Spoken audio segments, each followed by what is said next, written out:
예레미야서 23장 1절로 6절까지 말씀입니다. 내 목장의 양떼를 죽이고 흩어버린 목자들아, 너희는 저주를 받아라. 나 주의 말이다. 그러므로 나 주 이스라엘의 하나님이 내 백성을 돌보는 목자들에게 말한다. 너희는 내 양떼를 흩어서 몰아내고 그 양들을 돌보아 주지 아니하였다. 너희의 그 악한 행실을 내가 이제 벌하겠다. 나 주의 말이다. 이제는 내가 친히 내 양떼 가운데서 남은 양들을 모으겠다. 내가 쫓아냈던 모든 나라에서 모아서 다시 그들이 살던 목장으로 데려오겠다. 그러면 그들이 번성하여 수가 많아질 것이다. 내가 그들을 돌보아줄 참다운 목자들을 세워줄 것이니 그들이 다시는 두려워하거나 무서워 떠는 일이 없을 것이며 하나도 잃어버리는 일이 없을 것이다. 나 주의 말이다. 내가 다윗에게서 의로운 가지가 하나 돋아나게 할 그날이 오고 있다. 나 주의 말이다. 그는 왕이 되어 슬기롭게 통치하면서 세상의 공평과 정의를 실현할 것이다. 그때가 오면 유다가 구원을 받을 것이며 이스라엘이 안전한 거처가 될 것이다. 사람들이 그 이름을 주님은 우리의 구원이시다 라고 부를 것이다. 아멘. 아멘. 누가복음 23장 33절에서 43절 말씀입니다. 그들은 해골이라는 곳에 이르러서 거기서 예수를 십자가에 달고 그 제수들도 그렇게 하였는데 한 사람은 그의 오른쪽에 한 사람은 그의 왼쪽에 달았다. 그때 예수께서 말씀하셨다. 아버지, 저 사람들을 용서하여 주십시오. 저 사람들은 자기네가 무슨 일을 하는지를 알지 못합니다. 그들은 제비를 뽑아서 예수의 옷을 나누어 가졌다. 백성은 서서 바라보고 있었고 지도자들은 비웃으며 말하였다. 이자가 남을 구원하였으니 정말 그가 택하심을 받은 분이라면 자기나 구원하라지. 병정들도 예수를 조롱하였는데 그들은 가까이 가서 그에게 신 포도주를 들이대면서 말하였다. 내가 유대인의 왕이라면 너나 구원하여 보아라. 예수의 머리 위에는 이는 유대인의 왕이다. 이렇게 쓴 지폐가 붙어 있었다. 예수와 함께 달려있는 제수 가운데 하나도 그를 모독하며 말하였다. 너는 그리스도가 아니냐? 너와 우리를 구원하여라. 그러나 다른 하나는 그를 꾸짖으며 말하였다. 똑같은 처형을 받고 있는 주제에 너는 하나님이 두렵지도 않으냐?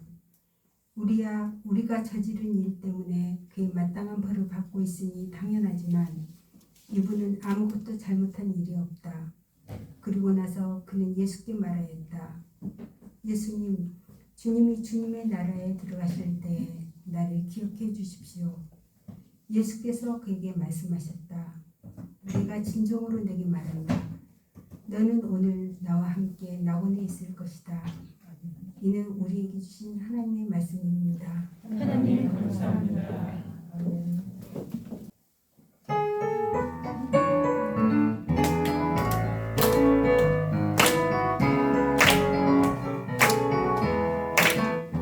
내 진정 사모하는 친구가 되신 구주 예수님을 아름다워라. 산 밑에 백합하여 빛나는 새벽별 주님 영원할 길 아주 없도다. 내 맘이 아플 적에 그 위로 되시며 나 외로울 때 좋은 친구라. 그는 저 산 밑에 백합 빛나는 새벽별 땅 위에 믿을 것이 없도다. 내 몸의 모든 염려 이 세상 소용나 나와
보통은 교회 학교가 이렇게 교회에 이렇게 생기를 불어넣는데 우리 교회는 남산교회가 교회에 이렇게 생기를 불어넣습니다. 오늘 준비한 거를 다 못하신 것 같아요. 원래 이 단주하는 동안에 멋진 그 율동이 준비되어 있었는데 차마 거기까지는 못하신 것 같지만 다음번에 한번 기대해 보겠습니다.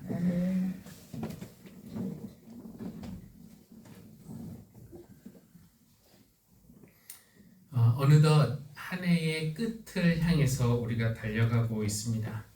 오늘은 교회 달력으로는 마지막 주일이고요. 다음 주부터 새로운 한 해가 시작이 됩니다. 오늘 마지막 주일인데 우리는 예수께서 우리의 왕 되심을 기념하는 그런 왕국주일로 지키고 있습니다. 교회력을 마치는 마지막 주일에 우리에게 주어진 본문이 십자가의 예수님이라는 것도 의미 있는 일이라고 여겨집니다. 우리 삶의 마지막 순간에도 우리가 바라봐야 할 것은 바로 예수님의 십자가이기 때문에 그렇습니다. 우리가 믿음의 경주를 다 달리고 그 경주를 마치는 순간에 주님의 십자가를 바라볼 수 있다면, 그리고 그 주님의 십자가가 우리에게 주시는 평안과 또 위로를 우리가 받는다면은 우리의 삶을, 이 땅에서의 삶을 아름답게 마무리하고 또 저 천국까지 이룰 수 있을 줄 믿습니다. 오늘 우리가 찬양하면서 이미 예수는 나의 왕이라고, 예수의 이름을 높이자고, 저희 왕께 만세를 부르자고 하면서 우리 주님의 왕 되심을 우리가 고백했습니다. 주님이 왕이시다. 그러니까 오늘 우리는 이런 질문 앞에 서 있다라고 말할 수 있겠는데요. 우리는 우리의 그 고백, 주님이 나의 왕이시라는 고백에 걸맞게 정말로 우리 삶에서 예수님을 왕으로 예우하면서 살고 있는가? 그 질문에 선뜻 우리가 아멘 하고 대답하지 못하고 머뭇거린다면 그 이유는 내게 예수님보다 더 중요한 것들이 막 생각이 나기 때문이고, 또 그런 것들을 쉽게 내려놓지 못하는 우리의 우유부단함 때문일 겁니다. 바울이라는 사람을 생각해 보는데요. 바울에게는 자랑할 것이 아주 많이 있었습니다. 지파로는 베냐민 지파였고, 열정으로는 바리새인의 열정을 가지고 있었고, 로마의 시민권자였고, 가말리엘의 문화생, 최고의 교육을 받은 사람이었고, 또 율법으로 흠이 없을 정도로 그런 정결한 삶을 살아왔습니다. 그런데 예수님을 알게 된 후에 자기가 지금까지 자랑으로 알고 소중하게 여겼던 그 모든 것들과 또 예수님을 이제 알게 된 것을 저울질해 보니까 그동안의 자랑들은 예수님과 비교하면은 턱없이 가벼웠음을 알게 된 것입니다. 예수님에 비해서 자기가 지금까지 자랑으로 여겼던, 사랑했던 그 모든 것들이 너무 하찮은 것이어서 바울은 내가 그전에 알던 이 모든 것들을 배설물로 여기게 되었다고 그렇게 고백합니다. 바울은 예수님을 알고 난 다음에는 그의 삶의 주인을 교체한 것이에요. 자기 자신이 그동안의 삶의 주인이었는데 이제는 예수님을 왕으로 모시고 살기 시작했던 겁니다. 그래서 예수님은 나의 왕이신가? 이 질문은 다르게 바꾸면은 세상이 말하는 소위 스펙들, 재산, 지위, 명예, 인기, 이런 것들을 내가 더 소중하게 생각하는가? 아니면은 나와 예수님의 그 관계를 내가 더 소중하게 생각하는가? 이런 질문으로도 바꿀 수 있겠습니다. 그러니까 우리가 예수 우리 왕이여 찬양을 불렀습니다. 예수 우리 왕이여 이곳에 오셔서 보좌로 주여 임하사 찬양을 받으옵소서. 주님을 찬양하오니, 주님을 경배하오니 왕이신 예수여 오셔서 좌정하사 우리를 다스려 달라고 그렇게 찬양을 불렀는데, 저는 찬양을 부를 때 어떤 찬양들은 부르다가 그 가사에 감동을 받고 또 은혜를 받아서 제 목소리가 점점 커지는 그런 찬양들도 있지만, 반대로 찬양을 하다가 내가 이렇게 살지도 못하면서 입으로는 잘도 찬양하네, 이것이 느껴져서 목소리가 작아질 때도 있습니다. 주님이 정말 내 삶에서 왕 대접을 받고 계신지, 내가 주님을 입으로는 왕이신 예수여 오셔서 좌정하사 나를 다스리소서 찬양은 하지만 실제 내 삶에서 왕은커녕 그냥 나의 뜻을 이루기 위한 수단 정도로 주님을 취급하지는 않았는지. 그러니까 이제 그런 찬양 부를 때는 좀 부끄러워집니다. 이 부르기 부끄러운 그 찬양 중에는 부름받아 나선 이 몸, 이 찬송가도 있는데요. 존귀 영광 모든 권세 주님 홀로 받으소서 멸시천대 십자가는 내가 지고 가오리다. 이렇게 찬송가를 부르지만 실상은 정반대로 살아가고 있으니 말입니다. 멸시천대 십자가는 주님이 지시고 존귀와 영광은 우리가 받기를 원하고, 사실 주님은 왕이시다, 예수는 왕, 이런 고백은 우리가 찬양을 통해서는 자주 해요. 그리고 어색하지도 않지만, 근데 주님이 왕이시다라는 그 고백의 의미를 우리 몸으로 실감하기에는 이것이 쉽지만은 않습니다. 그것은 우리가 왕 혹은 왕정 시대를 몸으로 살았던 사람들이 아니기 때문일 겁니다. 우리는 뭐 역사책, 영화, 드라마 속에서 왕을 만나기는 하지만 직접 왕을 경험한 그런 사람들은 아니죠. 조선 왕조의 마지막 왕이 벌써 100년도 더 지나지 않았습니까? 지금 시대의 왕을, 실질적인 왕을 원하는 사람이 있을까요? 우리 민주주의 포기하고 왕정 시대로 돌아가자, 이렇게 할 사람이 얼마나 되겠습니까? 그래서 그리스도는 왕이시다, 주님은 왕이시다 라는 주제로 설교하는 것이 좀 현실과 동떨어진 그런 이야기 같아서 쉽지가 않고, 또 어려운 이유 중에 하나가 왕하면은 긍정적인 이미지보다는 부정적인 이미지가 매우 강합니다. 성경에 나오는 이스라엘 역사나 아니면 우리나라의 역사 아니면 다른 나라의 역사를 봐도 어떻습니까? 좋은 왕보다는 나쁜 왕들이 훨씬 더 많았죠. 성경에 많은 왕들이 나오지만 그 평가가 주님 보시기에 올바른 일을 했다는 왕의 수는 손으로 꼽을 수 있지만 주님 보시기에 악을 행했던 왕들은 아주 많습니다. 우리나라 왕들 중에도 이분은 정말 훌륭한 왕, 우리의 사랑과 존경을 받을 수 있는 사람은 저는 생각나는 사람이 한 명밖에 없는데, 대부분의 다른 왕들은 그냥 무능했거나 아니면 악하거나 이랬습니다. 성경에서 가장 훌륭하다 하는 그 왕도 바로 다윗과 그 다음에 솔로몬인데, 이들에게 긍정적인 면만 있었던 것은 아니죠.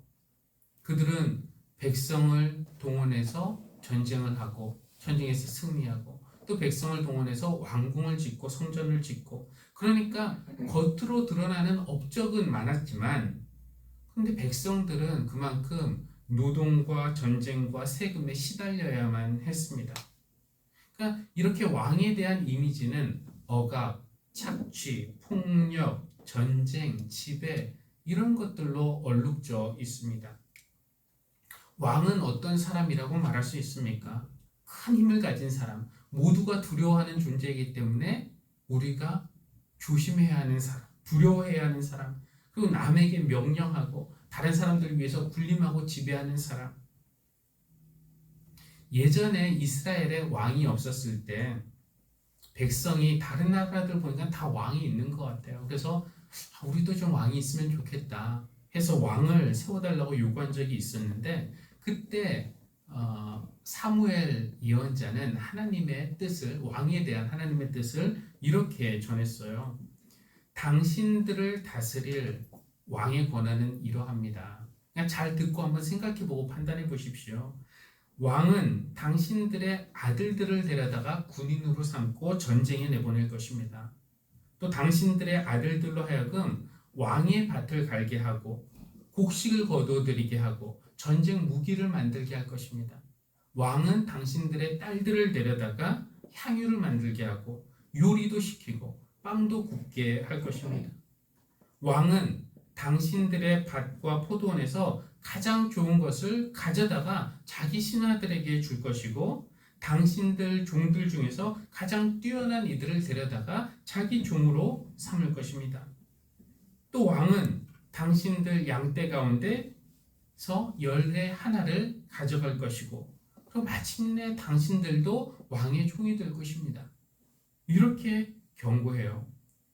솔직히 나에 대해서 혹은 내 딸과 아들에 대해서 아니면 내 재산에 대해서 이렇게 절대적인 권력을 행사할 수 있는 왕을 누가 원하겠어요? 내가 왕이 된다면 몰라도 우리는 왕을 갖는 것을 싫어합니다. 이쯤 되니까 예수님은 우리의 왕이시다라는 말이 이게 좋은 말인지 나쁜 말인지 헷갈리기 시작하지 않나요? 그럼에도 오늘 예수는 왕이심을 선포하는 왕국주일, 우리는 예수님이 우리의 왕이시라고 고백하고 선포합니다. 우리는 왜 예수님을 우리의 왕이라고 선포할까요? 우리도 야고보와 요한처럼 예수님이 왕 되시면은 좌우에 좋은 자리 하나씩 주시리라고 기대하면서 예수님을 왕으로 모시는 것입니까? 우리 자체는 보잘것없지만 우리가 믿고 따르는 예수님이 그래도 세상의 왕이심이 드러나면은 그동안 우리를 얕잡아 보던 사람들의 콧대를 눌러줄 수 있기 때문에 주님은 왕이시라고 그렇게 주장하는 것입니까? 어쨌든 내가 모시는 분이 왕이시라면은 나에게도 좀 곁에서 주어지는 권력이 생기겠죠. 누군가를 왕으로 모시는 일은 매우 힘든 일이지만 그래도 그만큼 곁에서 주어지는 뭔가 이득, 권력이 있기 때문에 그거 보고 하는 거 아닙니까? 근데 만약에 우리 마음이 주님 왕이시면 우리도 좀 높아지지 않을까? 이런 마음이라면은 오늘 누가복음의 이야기는 우리를 실망시키기 아주 좋아요. 여기에 나오는 예수님의 모습은 우리가 기대하는 그런 왕의 모습은 전혀 아닙니다. 그러니까 예수님은 우리가 왕이라고 고백하는 예수님의 모습이 오늘 누가복음에는 어떻게 그려져 있는가? 이 왕이 화려한 왕궁에 계신 것이 아니라 그 대신에 골고다 언덕을 왕궁으로 삼고 거기에 계십니다. 금으로 만든 의자 대신에 십자가를 보좌로 삼으십니다. 황금 면류관 대신에 가시 면류관을 쓰시고 유능한 신하들을 좌우에 거느리시는 대신에 범죄자 2명을 좌우에 두셨어요. 그러니까 우리가 왕에게서 예상하는 그런 화려함이나 그런 파워 같은 것은 전혀 오늘 예수님에게서 찾아볼 수가 없습니다. 사람들의 존경과 찬양을 받기는커녕 사람들에게 웃음거리가 된 왕이에요. 더 정확히 말하면 비웃음거리가 된 것이죠. 백성의 지도자들이 비웃으면서 예수를 향해서 정말 그가 택하심을 받은 사람이라면 자기나 구원해 보라지 이렇게 조롱하고 군인들도 조롱했습니다. 네가 유대인의 왕이면은 너나 구원하여 보아라. 또 바로 옆에 있던 범죄자 중 한 명도 모독하며 말했습니다. 너 그리스도 아니냐? 너와 우리를 구원하여 보아라. 당신이 왕이라면 당신이나 한번 구원해 보쇼. 이렇게 다들 조롱했어요. 그 어두운 금요일 오후 그 어떤 누구도 십자가에 달려서 무력하게 죽어가는 그분을 왕으로 알아본 사람이 아무도 없었습니다. 전혀 왕같이 안 생겼거든요. 아무도 알아보지 못했지만 딱 한 명 알아본 사람이 있었죠. 그 상황에서 예수님을 왕으로 알아보고 인정한 사람은 바로 그 2 범죄자 중에 한 명이었습니다. 우리는 우리 죄 때문에 이렇게 처형당하지만 그분은 아무 죄가 없다는 것을 알았던 그 사람. 예수님, 주님이 주님 나라 들어가실 때에 나를 기억해 주십시오 부탁했던 그 사람. 오늘 네가 나와 함께 낙원에 있을 것이다 라는 약속을 받아냈던 그 사람. 이 사람은 어떤 사람일까요? 여러분, 이 사람이 좋게 보이시나요? 평생 믿음 안에서 올바르게 살아왔던 사람들에게는 조금은 화가 나게 하는 그런 사람인지도 모르겠어요. 저 사람은 평생 강도짓하고 살다가 마지막 순간에 회개해서 천국에 간다? 억울하게 생각하는 사람이 있을지도 모르겠습니다. 그래서 어떤 사람들은 이 사람을 예수님의 정신이 혼미한 틈을 타서 낙원을 훔친 진짜 도둑이라고 말하는 사람도 있고요. 또 어떤 사람은 그래도 가장 가까이에서 예수님의 임종을 지킨 사람이라고 말하는 사람도 있습니다. 저는 어떤 면에서 이 사람 참 대단한 믿음을 가졌다라고 여겨지는데요. 누가 십자가에서 무력하게 죽어가는 그 사람을 보고 왕이라고 생각할 수 있겠습니까? 그렇게 모든 사람에게 조롱받으며 죽어가는 사람에게 주님 나라 들어가실 때 나를 기억하여 주십시오. 이런 부탁이 무슨 소용이 있겠어요? 이것은 무엇과 같으냐면은 예를 들면 길거리에서 한 푼 줍시오, 한 푼 줍시오 구걸하는 거지에게 돈을 쥐어주면서 나중에 부자가 되시거든 나를 꼭 기억해 주십시오. 이렇게 부탁하는 것과 같고, 사법고시 한 20번 떨어진 중년의 초라한 아저씨에게 나중에 사법고시 붙어서 판사 되시거든 내 억울함을 꼭 풀어주십시오. 이렇게 부탁하는 것과 비슷해요. 다들 저 사람은 아니다, 저 사람은 안 된다, 이렇게 생각하겠죠. 마찬가지로 십자가에서 죽어가는 죄수에게 나중에 임금 되실 때에 나를 기억해 주십시오 라고 부탁하는 것은 그는 보통 일은 아닌 것 같아요. 어떻게 그 범죄자가 이럴 수 있었을까요? 어쩌면은 34절이 힌트가 될 수도 있겠는데, 군인들이 골고다 언덕에서 예수님을 십자가에 못 박고 사람들은 너나 할 것 없이 조롱하고, 그 상황에서 34절 한번 볼까요? 그때 예수께서 말씀하셨다. 기도하신 거죠. 아버지, 저 사람들을 용서하여 주십시오. 저 사람들은 자기네가 무슨 일을 하는지를 알지 못합니다.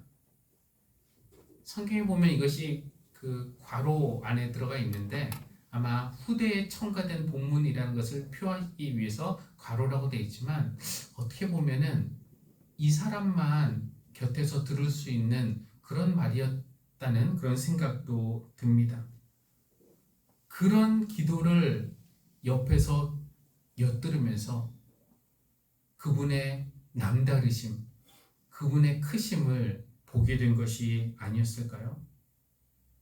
그래서 그가 하나님 나라라는 것이 있다면 그 나라의 왕이시라는 것, 그가 왕이 되어서 왕이 될 때 나를 기억해서 은혜를 베푸시면 나도 용서받고 구원받을 수 있겠다는 마지막 가능성에 그 사람은 자기의 희망을 걸었습니다. 그래서 예수님, 주님이 주님 나라 들어가실 때에 나를 기억해 주십시오 라고 말을 했습니다. 이 강도가 우리에게 신앙의 모델이 될 수 있습니다. 그러니까 십자가, 예수님의 십자가 좌우에 달린 두 사람은 어떻게 보면 인간의 두 유형을 나타낸다라고 말할 수 있겠어요. 두 유형이란 구원의 마지막 기회가 주어질 때 그 기회를 살리지 못하고 걷어차는 사람이 있는가 하면, 그 마지막 기회를 살려서 살아가는 그런 사람이 있습니다. 한 죄수처럼 네가 그리스도냐? 너나 우리를 구원해봐라 조롱하는 그런 사람이 있는가 하면은, 주님 나라 들어가실 때 나를 기억해 주십시오 하면서 그분의 은혜를 간구하는 그런 사람이 있습니다.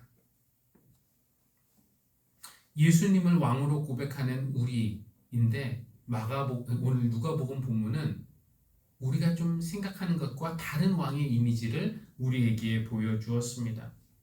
그러니까 우리가 모시는 왕은 화려한 왕복을 입으신 분이 아니고요, 피와 또 못자국과 창자국, 채찍자국 이런 것을 옷으로 입으신 분이시고요, 우리가 왕으로 모시는 분은 화려한 궁전에 거하시는 분이 아니시고 해골 모양의 언덕 골고다가 그의 처소가 됩니다. 그분에게는 황금 의자도 없습니다. 무겁고 고통스러운 십자가가 그가 거하시는 자리입니다. 머리에는 황금 면류관 없고 가시 면류관이 있고요, 천군 천사가 떠받들고 호위하고 있지 않고 두 범죄자가 그의 양옆에 있을 뿐입니다. 그러니까 우리가 오늘 보는 예수님은 제왕적, 권력형 이런 왕은 절대 아닌 거예요. 오래전 예레미야 예언자는 그런 왕의 출현을 예언한 적이 있어요. 세상이 왕이라고 하는 그런 왕들, 이런 왕들은 자기가 살려고 백성을 희생시키는 그런 왕들인데, 하나님은 그런 왕들은 몰아내시고 심판하시고 백성을 살리기 위해서 자기를 버리는 그런 왕을 세울 것이라는 그런 예언을 하시는데요. 한번 확인해 보겠습니다. 예레미야 23장 2절에 보니까 나 주 이스라엘의 하나님이 너희 백성을 돌보는 목자들, 여기서 목자들이라는 것은 제사장 말하는 것이 아니라 왕들을 말하는 것입니다. 내 백성을 돌보는 목자들에게 말한다. 너희는 내 양떼를 흩어서 몰아내고 그 양들을 돌봐주지 않았다 라고 하나님이 심판하시는 겁니다. 그리고 5절 6절에 보면은 다윗에게서 의로운 가지가 하나 돋아나게 할 그날이 오고 있다. 그는 왕이 되어 슬기롭게 통치하면서 세상의 공평과 정의를 실현할 것이다. 그때가 오면 사람들이 그 이름을 주님은 우리의 구원이시다 라고 부를 것이다.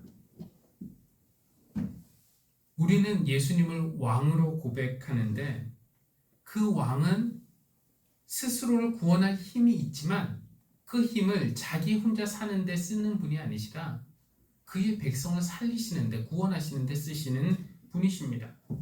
우리의 희생을 통해서 홀로 사시는 것이 아니라 그분이 희생하심으로써 우리를 살리시는 그런 왕이십니다. 그래서 우리가 만약에 나 그분을 내 왕으로 삼기로 결정한다 라고 한다면은 그 의미는 무엇이냐면은 우리도 그런 왕에 어울리는 백성으로 살아간다 라는 결단인 것입니다. 그러니까 예수님이 보통 왕과는 다르시니까 그분을 왕으로 모시는 우리도 보통 세상 사람들과는 다르게 사는 것이 당연한 것이죠. 보통 왕과는 달리 그분은 힘으로 군림하지 않으시고 사랑으로 다스리시니까 우리도 세상 살아갈 때 힘으로 살아가는 것이 아니라 사랑으로 살아가야 할 것이고, 보통 왕과는 달리 자기 살려고 남의 희생을 강요하는 것이 아니라 오히려 자기가 희생하여서 남들을 살리니까 우리도 바로 그런 모습으로 살아가야 할 것입니다. 하늘씨앗 교회 교우 여러분, 우리는 이 교회를 함께 이루어간다는 것은 세상이 꿈꾸는 것과 다른 꿈을 꾸며 살아간다라는 그런 의미 아니겠습니까?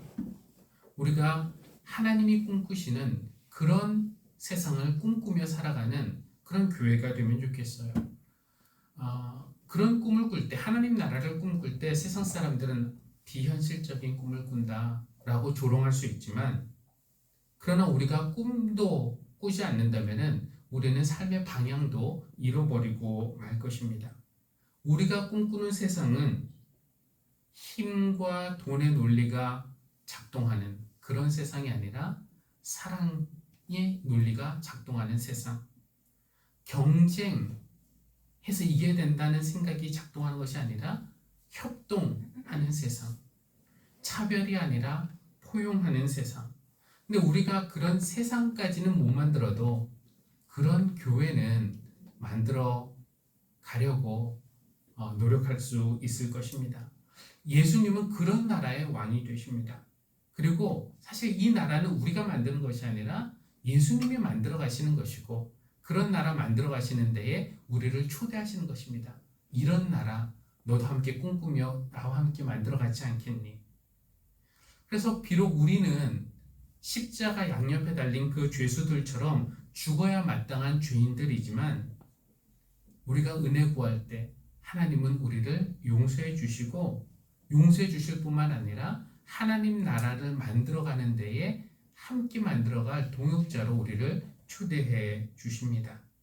주님이 왕이 되시는 그 나라, 그 나라는 반드시 이루어질 것이라고 우리는 믿어요. 그 나라 임했을 때, 그 나라가 임할 때 우리가 거기에 있을 수 있도록 주님과 함께 그 나라에서 영원히 살 수 있기를 주님의 이름으로 기원합니다. 아멘. 십자가를 질 수 있나 461장 함께 찬양 부르겠습니다.